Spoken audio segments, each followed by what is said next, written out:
have more coming in the coming days. We expect ultimately for this action to impact dozens of individuals and potentially their family members. Okay, and then just to put a fine point on this, you say it will also affect Palestinians who are implicated in violence against Israelis in the West Bank or elsewhere, I presume. But Palestinians are not included under the visa waiver program. So what's the impact? They can still apply for visas to come to the United States, and So under this program would not be eligible for one. So right. So what's the impact on an Israeli settler who you implicate in violence in terms of them being able to come to the U.S. under the visa waiver program? They will not be able to, and I'll explain how it would work. So any Israeli citizen who currently has a visa to enter the United States will be notified that that visa has been revoked. Hold on. Not any Israeli implicated and targeted in this program. In this program, yes, right. In this program, will be notified that I was speaking about this program. So okay, all right. I thought that was evident. But you know. Fair enough. No, fair enough. Good to be precise. Will be notified that their visa is revoked. Any other Israeli citizen who is designated as a result of this program but does not currently have a visa will not be notified. If they want to travel to the United States and they apply through ESTA, which is the way that it works if you're currently a visa waiver program country, that application will be rejected. They are then able to go and apply for a visa, and if they have been designated as a result of this program, that visa application would be rejected. Okay, and does this have broader implications for the visa Israel's membership in VWP? No, this is separate from that. Okay. Thanks. Jillian. So the Israeli law enforcement officials now claim that they have more than 1,500 pieces of evidence that Hamas committed sexual abuse, sexual atrocities on October 7th. Are you aware of any evidence or claims that Hamas sexually abused any American citizens on or since that day? So I'm not going to speak to any evidence that we have about the status of people who have been held hostage.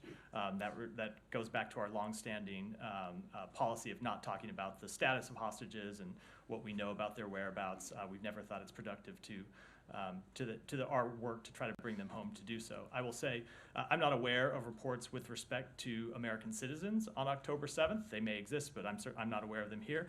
But certainly we have seen the evidence that the atrocities that Hamas committed on October 7th included sexual assault.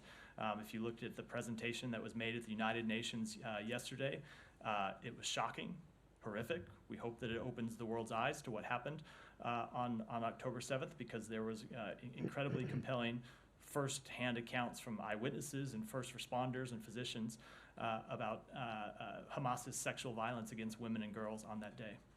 Does the U.S. have any reason to think it possible that Hamas could have continued or at any time sexually abused hostages in its custody, whether they're American or not? I am just not going to speak to what we know about the status of hostages inside Gaza. As I said, we've never thought that's productive to our efforts to bring them home.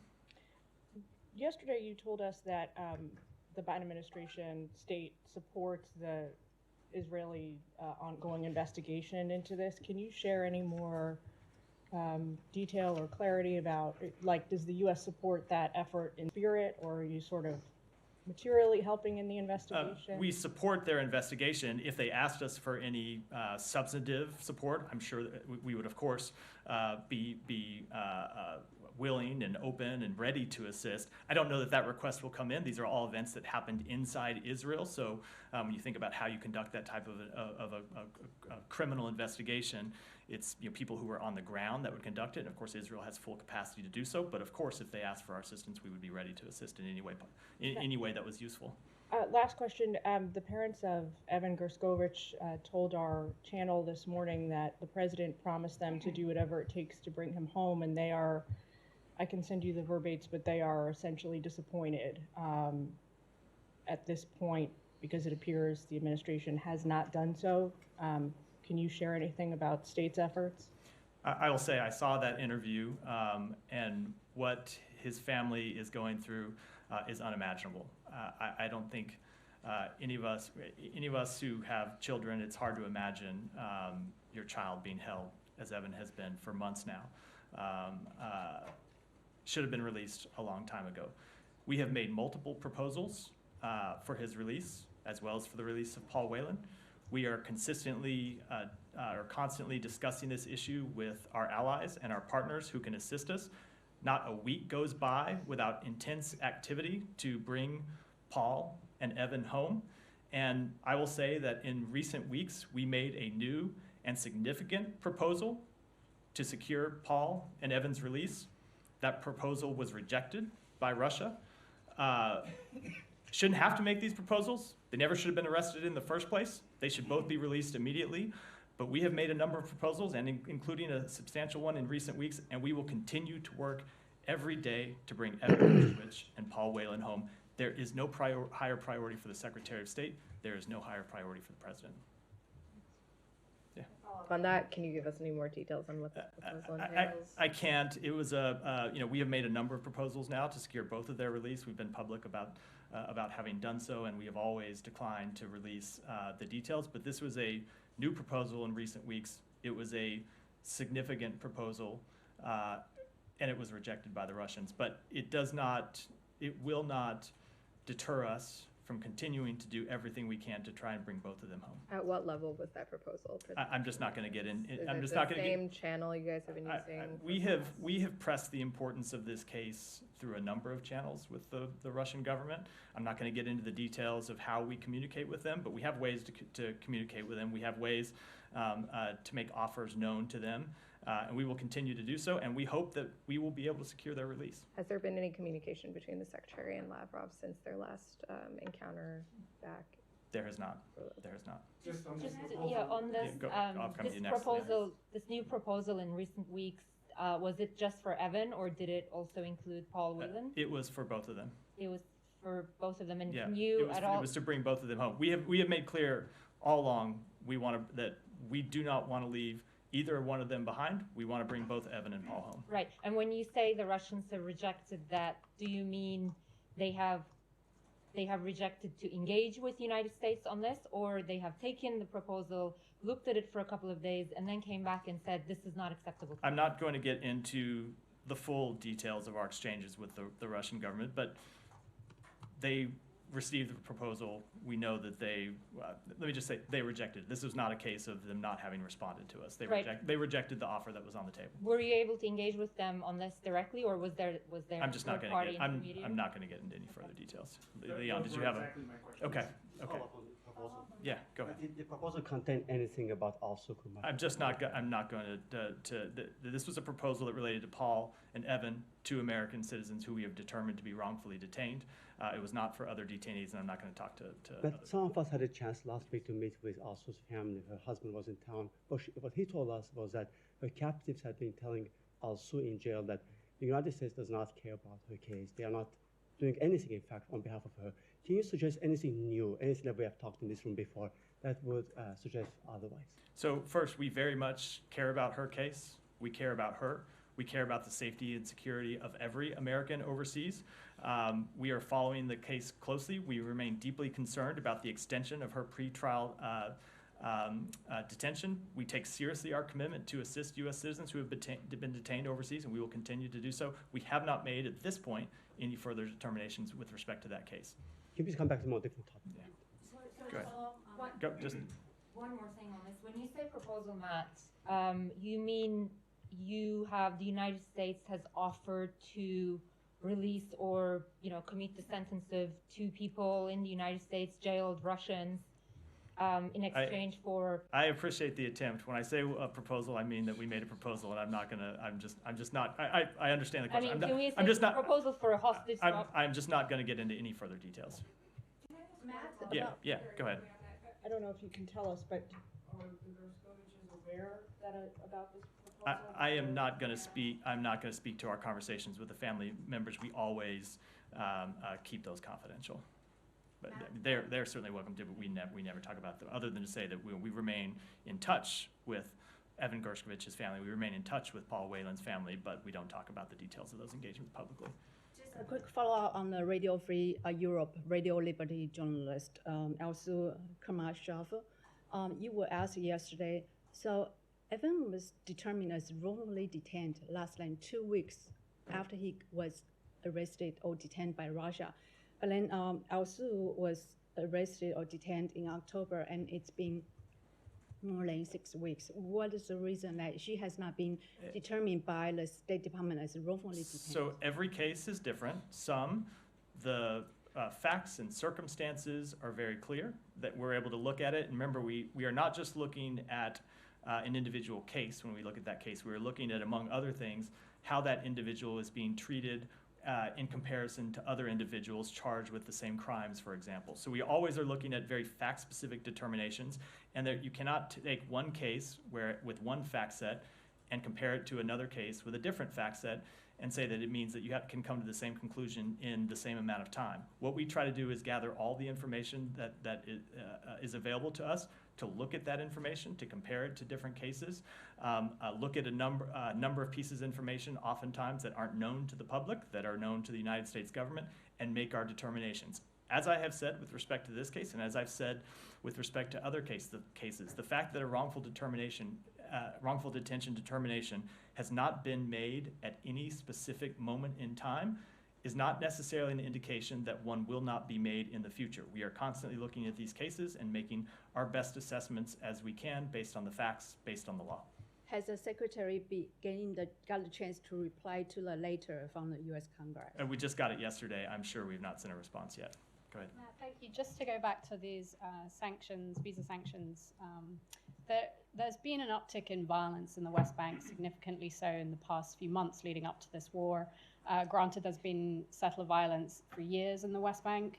Correct me if I'm wrong, but this is the first time the U.S. is sanctioning extremist settlers in many years. You're not wrong. Was there a determining factor as to why now? Why is this only just happening, given that there was a significant surge in violence in the months leading up to this war? Why is the U.S. only doing this now? So there was a surge in violence leading up to October 7th. There has been a significant increase from that already heightened level of violence since October 7th.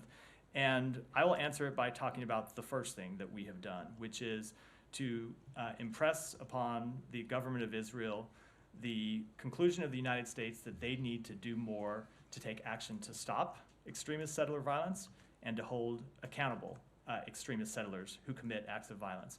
We have raised that in a number of conversations with the government of Israel. The White House has made public that the president has raised that directly with Prime Minister Netanyahu in their conversations. The secretary has raised it as recently as last Thursday when we were in Israel. And in all those conversations, we made clear that while we expected the government of Israel to take action, the United States was ready and willing to take our own action if we didn't see them take actions of their own. So we have not seen a sufficient level of actions by the government of Israel that we think hold people properly accountable. They have taken some steps. They've held some people. They've put some people in administrative detention. We have made clear we think that when the facts support it, people should be prosecuted if they've committed acts of violence. And so we've taken the actions that we, the United States government, can take. That does not obviate the need for the government of Israel to take its own actions, and we will continue to be clear with them about it. And just one follow-up, and this, again, maybe an old figure, but some 15% worth of Israeli settlers have American citizenship. I know you've been asked about this before. Is there going to be a way to hold American Israelis to account who may have committed violence? I have a feeling you're going to say state doesn't comment on this. Who do we need to ask about this? What is the process for that? Yeah, a few things. So number one, with respect to the policy that we announced today, we cannot issue visa bans to American citizens. Obviously, they don't need visas to enter the United States. Number two, it is the government of Israel that has the responsibility to hold extremist settlers responsible. That includes settlers of any nationality who are committing violent acts of or against Palestinians. Number three, I've been asked sometimes whether we would take our own law enforcement actions. Obviously, we don't speak to this from the State Department. It's a question for the Department of Justice, and you shouldn't interpret my declining to comment on that as any sign of activity, other than that I would never comment on law enforcement actions from this podium. Thank you. Thank you. On the settlers' violence, will Benghazi be on this list? Do we expect like you will name leaders of the settlers movement? We are prohibited by law from publicly naming anyone who is designated for a visa restriction as a result of this policy. Okay. I have like 3 quick follow-up on something that you said yesterday. You said yesterday that you assume that Hamas does not want to release these women for fear that they're going to talk about sexual violence or rape. So if we follow this logic, that means Hamas will never release them because they never want the story to be told. Is this something we can follow through? So I hope Hamas will release all of the hostages they are holding, especially the women and girls that they continue to hold. So they have released some hostages. There are others that they continue to hold, including women and girls. They had made clear that as during the pause they would release them. They changed their mind. I hope they will change it again and let them go free. Okay, and also you said yesterday that Hamas has weapons in churches. Is this an evidence you talk about, or you just like when you talk about hospitals and schools and you lumped up churches? I think I said mosques. If I You said churches. I meant to say mosques. Speaking of Gaza, Okay. so there is ample public evidence, not supplied by the U.S. government, but ample public evidence Just of want them to having clear the fought, churches. Okay. of them having concealed weapons and hid their terrorist infrastructure and launched terrorist attacks from inside mosques inside Gaza. And finally, you said genocide, that you have a clear definition of what is genocide. I assume there is no politics involved. There's just a clear-cut understanding of what is a definition according to international law. Is that true? Correct. Okay, so why it took the U.S. decades to declare the Armenian genocide? Was not politics involved in here? I will not speak to determinations that happened well before my time here at the podium. No, but I meant like politics can be involved. I understand. I can tell you that we don't take politics into our determinations that we make here. Okay, so this administration doesn't, but the previous. I did not say that. Those are your words, not mine. Okay, thank you. Okay. Go ahead. Thank you so much. I have 2 questions. One is on the counterterrorism report for 2022 on Bangladesh suggested that the government, with assistance from the USA, have been actively combating militant, leading to a decrease in terrorist incident in Bangladesh. However, the concern raised that the political violence prior to the general election is perceived as a potential risk for the resurgence of militant groups. What is your opinion? Can you suggest any plan to assist BD government in this point? So we have made clear that we want to see a free and fair and peaceful election in Bangladesh, and that continues to be our policy. That continues to be the focus of our engagement with the Bangladeshi government. It was not. It was about the rise of terrorism, maybe, not about the election. I understand. We released a report yesterday, or in the last few days, and I don't have any further comment than what's contained in that report. Go ahead. No, go ahead. Thank you, Matthew. We're trying to move around. Go ahead. Thank you, Matthew. A few questions. One, what's the State Department's view on the current outbreak that's affecting Chinese children? Will the State Department support Republicans' call for a travel ban on China? So we will continue to monitor the situation closely and provide important updates should the situation changes. I would say for now, I would refer you to the CDC for any updates on respiratory illnesses in the PRC.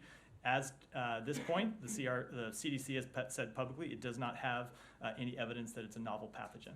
And reportedly, Republican senators are struggling to reach an agreement with Democrats on funding for border security, which is a contingency for the GOP in Congress to support further funding for Ukraine. Is the department worried that funding for Ukraine won't be allocated by the end of the year, as it is set to run out according to OMB? So we have made very clear at every level of this administration that Congress needs to act to fund security assistance to Ukraine, to fund economic assistance to Ukraine, to fund not just security assistance to Israel, but humanitarian assistance to the Palestinian people, which we have been providing and we want to provide more. We are at the bottom of the barrel when it comes to our ability to provide security assistance to Ukraine. Ukraine is about to enter what we know will be a very difficult winter, when we've seen Russia launch attacks on critical Ukrainian infrastructure that they use to enable people to heat their homes during the winter. So it is our position in this administration that we need to stand by our partner at this difficult time. We need to continue to support them in their fight against Russia, and we hope that the U.S. Congress will be there as well. And lastly, is there any evidence that U.S. funding of UNRWA contributed to the October 7 attacks by Hamas? No, there is not at all. Go ahead, Alex.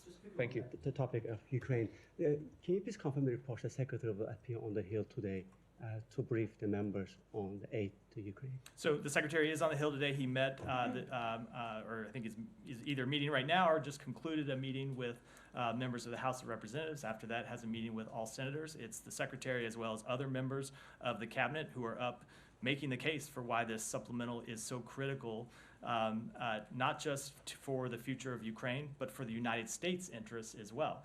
As we have always made clear, it is a critical national security interest of the United States to help Ukraine defend itself against Russia's aggression.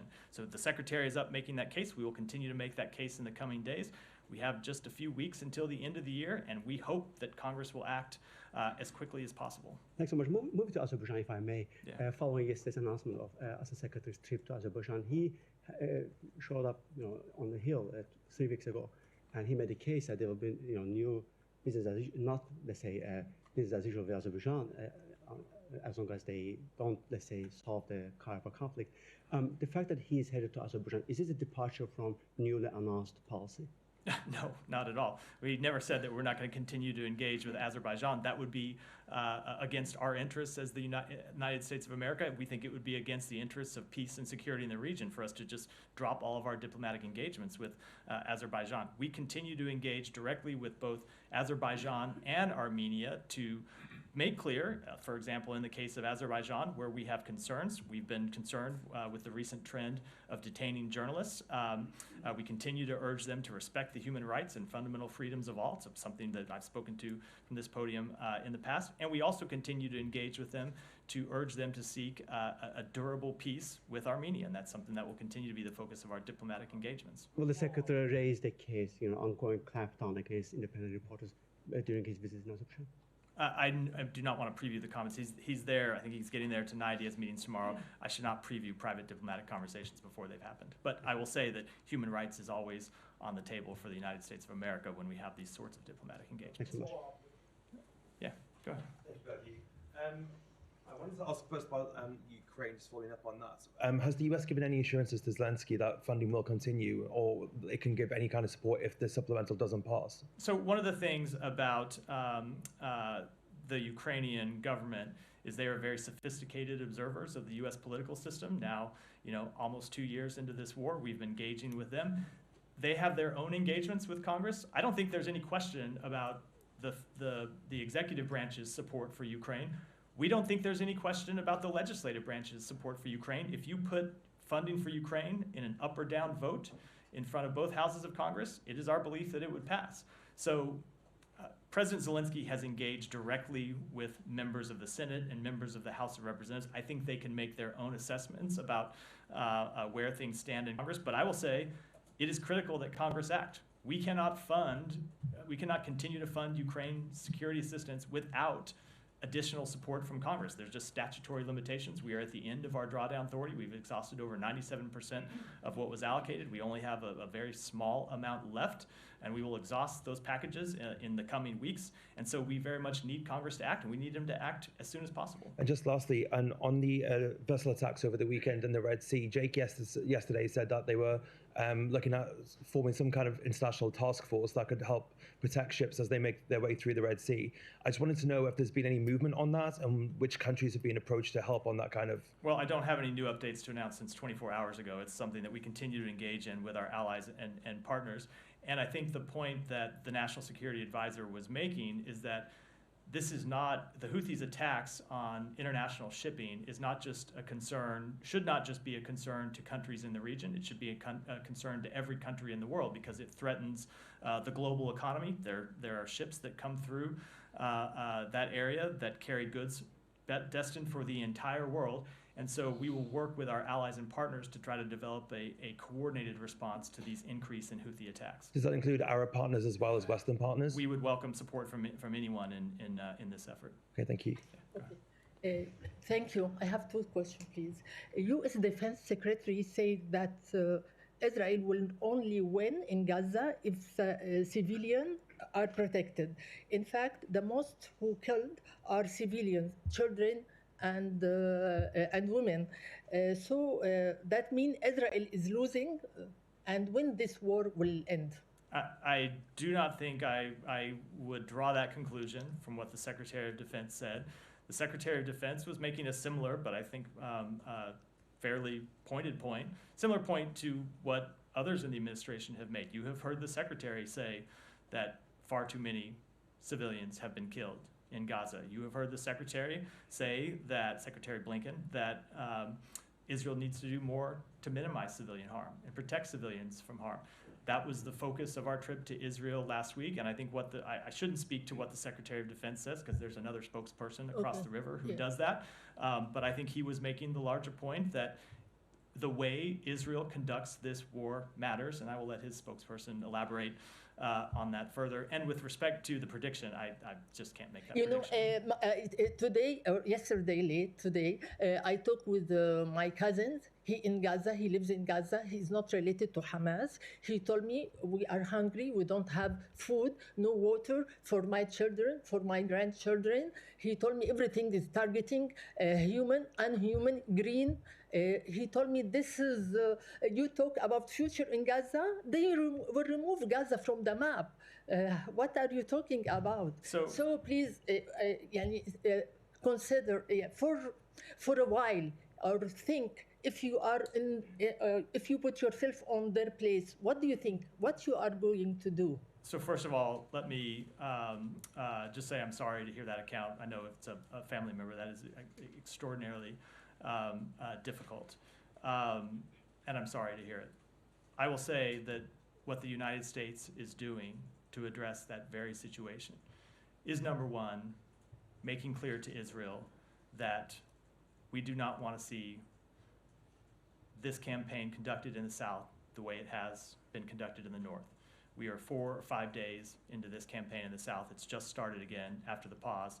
It's too early to make, I think, overall assessments about how it's going, but certainly I know for civilians on the ground, conditions are incredibly difficult. We are engaging with the government of Israel at every level to try to increase the amount of humanitarian assistance that is getting in so people do have food and people do have water. We are working with UNRWA to try to identify sites where civilians can go to be safe from harm, and working with the government of Israel to ensure that those sites are protected and are not targeted. There is not enough being done right now. The level of assistance that's getting in is not sufficient. It needs to go up, and we've made that clear to the government of Israel. The level of fuel that is going in is not sufficient. It needs to go up, and we have made that clear to the government of Israel. And we will continue to engage with them on every level precisely to try and address the very real human suffering that your family member is going through, and we know so many civilians in Gaza are going through. And when this war will end, please? This tragic war. There is no way that I can stand here and make that type of prediction. Okay, thank you. Yeah, go ahead. No, go. Please. Yeah. Quickly, similar to staying on the south of Gaza, the Wall Street Journal had a report on Israel sharing plans with the US about possibly flooding the Hamas tunnels with seawater. There's concern about the environmental impact that would have, as well as on the structure of buildings above the tunnels, which is, as you know, a vast network. Do you have any comment on that? So I'm just not going to comment on reports of actions that the Israeli government may or may not take. I don't think it would be appropriate for me to do so. I will just say that in all of our conversations with them, we urge them to take into account humanitarian needs, humanitarian imperatives in making all of these types of decisions. Can I follow up what you just said? You said there's not enough being done right now in terms of humanitarian aid and fuel into Gaza.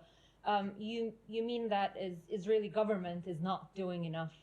There is not enough fuel, there's not enough food, there's not enough water getting in. The number of trucks currently getting in, around 100 a day, I think it was 100 yesterday, is lower than it was during the pause. It needs to be higher. Right. And we are engaging with the Israeli government to encourage them to allow more trucks to get in. Okay, so it's the onus is on the Israeli Correct. government. Correct. Right. And in terms of going back to the civilians question, Secretary Blinken was there, we were with him, and he made it very clear he doesn't want the southern Gaza offensive to look like northern Gaza, and that you're saying it's too early, but when do you think it won't be too early to make an assessment? How long the U.S. is going to wait to make that assessment? I just don't think I can speak to that with any level of specificity. I will say that we have seen them conducting the campaign in some ways in the South in a different fashion than they did in the North. I just talked yesterday about how they are publishing more limited evacuation zones where there are Hamas fighters embedded in civilian infrastructure, and they are identifying specific geographic areas inside cities rather than say all of Khan Yunis evacuate. They're identifying specific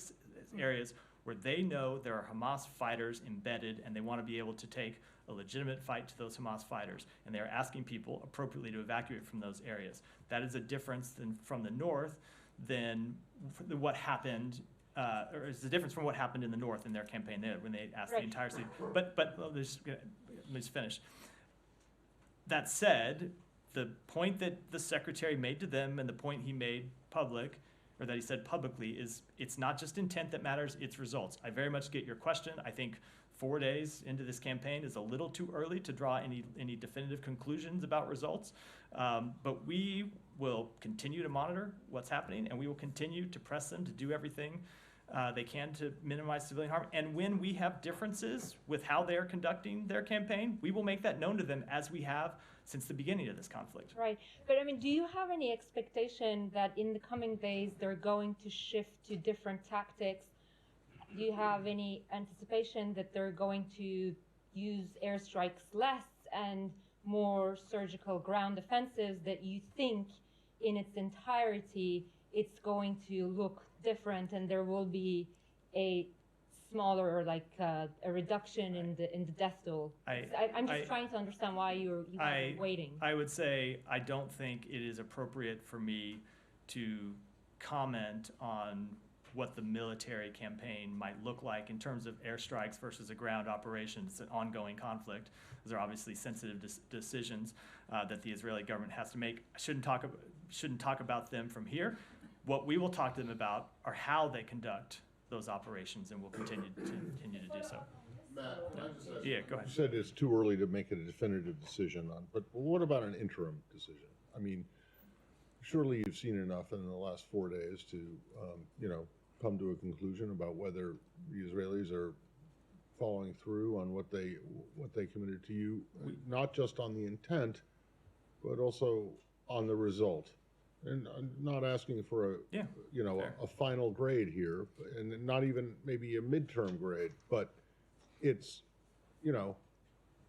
been going on for several days. So and surely you're in a position to be able to judge whether what you have seen so far, you think meets their commitments. So let me try to divide these into two things. With respect to airstrikes, I'm not in a position to assess strikes and individual strikes that have happened over the last few days. We've talked about this before. It's very tough to do that from here when you don't know the targets that were the Hamas militants that were the targets of any individual strike. You don't know with any individual strike the collateral damage. It's very tough to make those determinations from here. I will say, with respect to other aspects of how they conduct the campaign, you have seen them take the steps I just outlined that are an improvement from what they did in the North. That said, you see the reports from UNRWA and from other UN agencies that the places where civilians are going are overcrowded. They need more humanitarian assistance. They need more food and water. And in that respect, we don't think Israel is doing enough. We think they need to do more to allow humanitarian assistance in. That's why I said we want the number of trucks to increase. 100 a day is not enough. 70,000 liters of fuel going in a day is not enough for the humanitarian needs. And so we want to see improvement on both of those points. Okay, so on both of those points. Humanitarian assistance, the trucks, fuel. Yeah. Okay, well, that. Trucks are inclusive of food, that's- water, right, medicine. but that's Yeah. one point. So, but you're, okay, but Yeah. you're able to make a judgment that you don't think that they're doing enough on that side. But when you talk about the airstrikes, you say you're not ready to make a determination, and yet the entire message that the Secretary and the Vice President gave to the Israelis over the last week and over the weekend was that we do not want to see a repeat of what happened in the north and the south. And a repeat of what happened in the north would be airstrikes.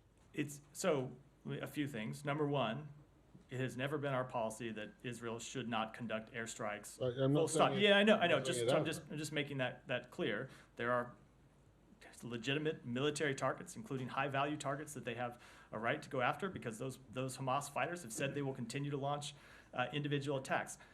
I'm not able to comment on specific strikes. It's hard to assess from here. I don't All those, think anyone is that. but No one is I know. asking you But to this comment let me on finish. specific I can. strike on target I know, X or target but Y. let me finish my answer. I can talk to you about trucks and fuel because we have very clear metrics about what the people in Gaza need. We know how much fuel they need to be able to power desalination, and the amount that's going in now is not enough. We know how much water they need. It's not enough. And you have no metrics on airstrikes. I'm telling you or you know the amount of damage. So there are two ways to look at that question. One is assessing a specific strike, and I just got into that, why we couldn't do it there. Two is looking at the totality of a campaign and how it's conducted. And 4 days into this one, I think it's a little premature to draw any conclusions. But as I said, or as the Secretary said, we're going to be watching this very closely, and we will not hesitate. I mean, if you're watching it very closely, surely you come to a conclusion about what you think in the early days, in the first 4 days. Or I have just outlined some of our conclusions about it. Other things we need more time to watch, but we will be very clear about what we see with the Israeli government and where we think they need to make improvements. All right. Just to follow up Yeah. on this, on these safe zones or whatever you call it. I mean, you mentioned yourself, UNRWA, and they're saying that it's actually creating even more of a problem in terms of humanitarian assistance, because they're coming into these tiny or very narrow places. So it's actually, in a sense, you made a big deal out of this, but it's actually, in a sense, making things worse. And you're displacing, well, the war is displacing, again, all these people, which have to go. So what is your comment on that? There is just a very difficult problem to solve here. And it all goes back to the fact that Hamas continues to hide behind civilians in civilian neighborhoods, under apartment buildings, under schools and hospitals, and mosques. And so, yes, the places where, I mean, this is just the nature of the problem, in that Israel has a right to conduct military campaigns to prevent October 7th from ever happening again, and to try to take out the leaders who plotted October 7th and want to do it again. They're all hiding they're all hiding behind civilians. So the choice is, don't displace some level of people and just attack civilian sites without asking the civilians to leave. That's obviously unacceptable. Versus trying to get them to move so you can carry out what is a legitimate military campaign. What we've said is we don't want to see mass displacement on the scale that happened in the north. There has to be some level of temporary displacement, or you're going to see even higher civilian deaths. And so what we want to see is that carried out in as humane a fashion as possible, and that does mean trying to get more humanitarian assistance into those sites. But it is absolutely a terrible problem that is very difficult to solve, and we're working to try to address it the best we can. But we are in the middle of a war here with Israel facing an opponent really unlike any other. I mean, if you think about other conventional wars, the army is not typically hiding all of its troops underneath civilians. Yeah, Michelle. Did the U.S. ask Egypt to open Rafah crossing for the Palestinian civilians who want to flee? So we are not, let me say a few, that's a complicated question. There are a number of Palestinian civilians who have left via Rafah. Those who are wounded have been, in a number of cases, have been evacuated so they can seek medical assistance outside of Gaza. But the thing that we have heard from Palestinian leaders and from others in the region is that they don't want to see the Palestinian people leave their land. They don't want to see the Palestinian people displaced. There is obviously a well-known history in this regard, and that is the policy of the United States, is that the Palestinian people should not be displaced. So that's why we're trying to get humanitarian assistance into Gaza. And second, does the administration still believe or think that Iran doesn't want to expand the war in the Middle East? So you have not heard me make that assessment from here. What we have said is we are sending every signal we can to Iran that they should not want this conflict to be expanded. We have made very clear it is not in anyone's interest in the region for this conflict to be expanded. The United States certainly doesn't want it to be expanded, but at the same time, we will take the measures that are necessary to protect our personnel in the region and our interests in the region.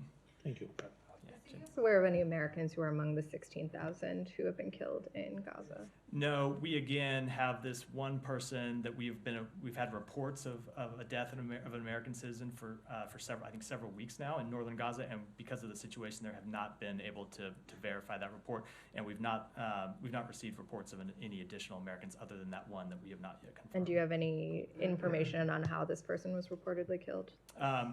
We have some information, but I'm hesitant to speak to it from here, given it's unconfirmed information. The entire thing may not be accurate, so I'd like to confirm it. Go ahead. Thank you, sir.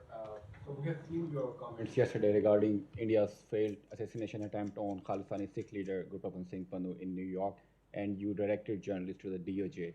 But what is happening at the diplomatic level? What kind of message State Department conveyed to the Indian leadership? So I also spoke to this yesterday, and I said I wouldn't comment on the underlying substance because it is an ongoing law enforcement matter, and it would be inappropriate for me to do so when DOJ is presenting a case in court. But I also made clear that we have noted at the most senior levels of this government, the Secretary of State has raised this directly with his foreign counterpart, that we take this issue very seriously. They told us they would conduct an investigation. They have publicly announced an investigation, and now we'll wait to see the results of the investigation, but it's something we take very seriously. So the Indian government is still not cooperating with the Canadian investigation into the murder of another Khalistani leader, Hardeep Singh Nijjar. So how confident and optimistic you are that Indian government will cooperate with the DOJ? So two things. One, we have urged them to cooperate with the Canadian investigation. And number two, with respect to their own investigations, I was speaking to, not the DOJ investigation. With their own investigation, they have said that they will conduct it.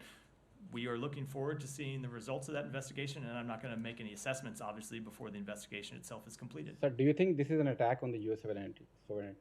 What is it, attack on what? U.S. sovereignty. I'm not going to speak beyond what the information that's contained in an indictment for what I think are fairly obvious reasons. Go ahead. Matthew, good afternoon. The American hostages held by Hamas, does the U.S. believe that they're all alive? Again, I'm just not able to make any. I'm not going to make any assessments about what we know or don't know about the hostages. If there's no ceasefire, can they still be rescued? Again, we are working every day to try and return hostages. In the last pause, you saw over 100 hostages released, including 2 American citizens. We had previously secured the release of 2 other American citizens over a month ago. And we will continue, whether there is a pause or not, we will continue to work to try and secure the release of all those American citizens. And one more on the Philippines, if I may take it to the, okay. So the other day, a couple days ago, a Catholic mass, terrorists targeted a Catholic mass, bombing it, killing and wounding dozens of worshipers there. The Islamic State claimed responsibility. I know the State Department forcefully condemned the attack in a statement, but I'd just like to know, what's the State Department's message directly to the terrorists who blew up that mass? Well, we strongly condemn that attack. We condemn any terrorist attack. We condemn any attacks at all targeting religious organizations, targeting churches, or whether it be mosques or schools. The United States always takes that position, and we do so here. All right, we'll do one more, and then we'll wrap up for today. Go ahead. It's been reported that member of Congress review the plan to facilitate the displacement of Gazan, so to settle in several Middle Eastern countries like Turkey, Egypt, Iraq, and Jordan. Have you heard about this report, and what's your comment? I haven't. There are 535 members of Congress. I don't speak for any of them. I will make clear